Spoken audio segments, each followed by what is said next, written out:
Alors, cette fois, on va toujours utiliser la même formule, qui s'appelle la formule de l'agrandissement du coup, mais pour déterminer la focale et plus pour déterminer la taille de l'image sur le capteur.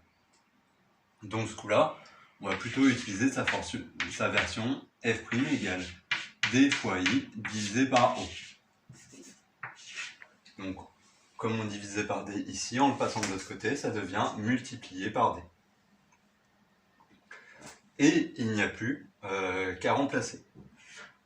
Il y a deux autres détails qui changent dans l'énoncé. La voiture n'est plus qu'à 30 mètres et la voiture est de profil. Du coup, sa nouvelle largeur sur l'image, ça va être 4,7 mètres.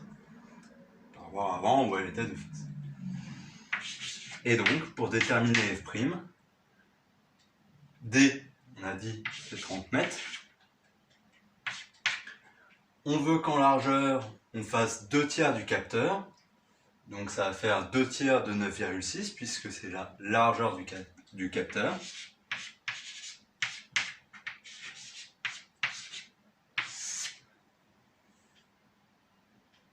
Et pour la taille de l'objet, du coup, on aura 4,7 mètres.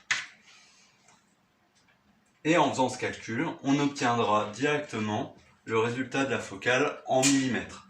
On a des mètres ici, ils vont se compenser, et des millimètres ici.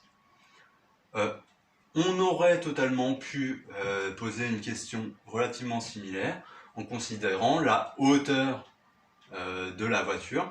Pourquoi ici on considère la largeur? Ben, tout simplement parce que l'énoncé nous demande qu'elle prenne 2/3 du capteur dans le sens horizontal et non pas dans le sens vertical.